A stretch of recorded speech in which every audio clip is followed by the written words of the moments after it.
Hello everyone, Ranjita here, and I'm back today with another interesting card making tutorial.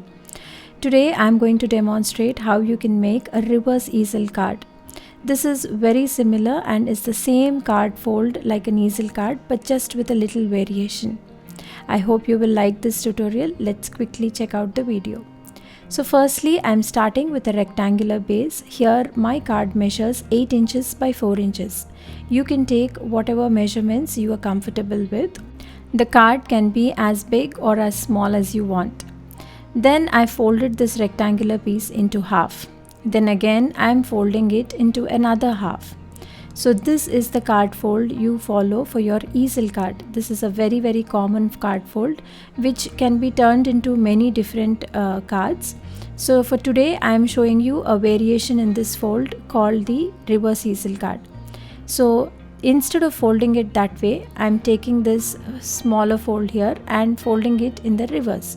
So you can see you will have a Z fold here. So this will be my basic card base for a reverse easel card. So as you can see here, very similar to your easel card, but just that you have reversed one fold. We are calling it a reverse easel card. So now that our card base is ready, let's go ahead and get ready with the other elements that we need to finish this card. So here I am coloring the tulips from the March release of Vardha Sharma's designs. So as you can see here, for the pot here, first I'm going with a very light shade of blue all over. Then I'm going ahead and adding some darker shades around the rim just to add some shadows to this pot. This is very basic coloring, and for coloring my images here I'm using alcohol based markers. These are Ohuhu markers and they are very similar to Copic markers. So as you can see here, first I've colored the entire flower pot with a light shade of blue. Then I've added some shadows with a medium tone, and then I'm darkening the shadows with another darker shade of blue.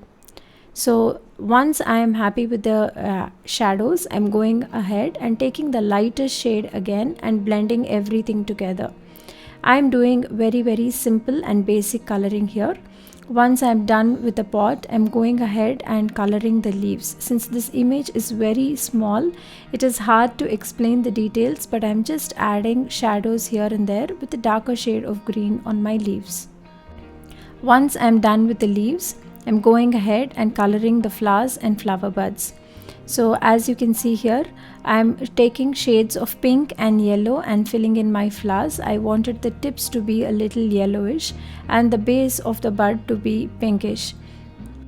Tulips come in a variety of shades, but this shade of tulips is my favorite, so I'm playing around with these colors.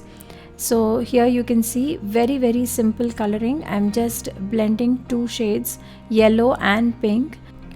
I'm first applying both the colors and then I'm coming back with my yellow and blending in the pink into yellow properly.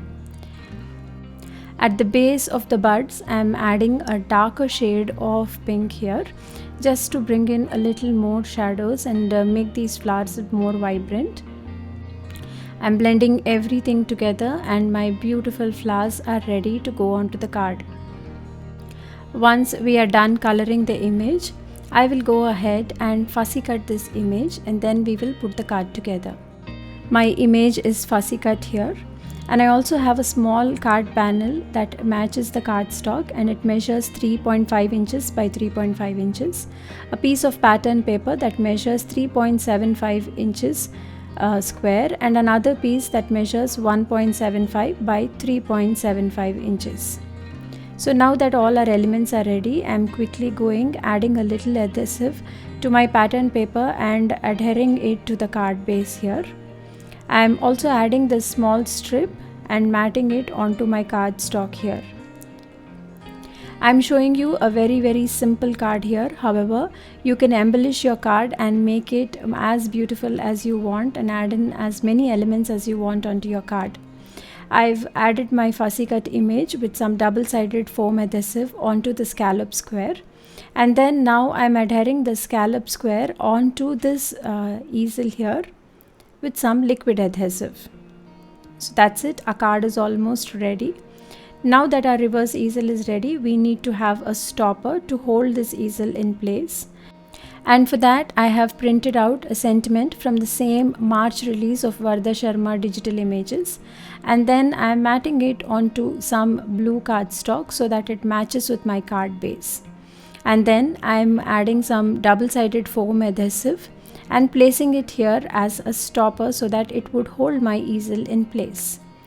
Now that I finished my card, I thought the sentiment was too white, so I'm taking some Distress Oxide in the shade Fossiled Amber, and I'm just adding a hint of color onto my sentiment. And with this, we finish the reverse easel card.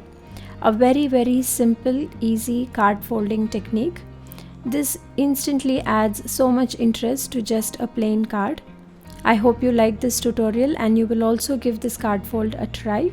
You can see the close-up images of the finished card here.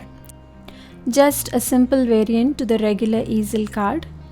I hope you liked this tutorial and I was of some inspiration to you. In case if you make something similar, don't forget to tag us on our social media. I would love to see what you make. I will be back soon with another video. Until then, thank you so much for watching. Bye.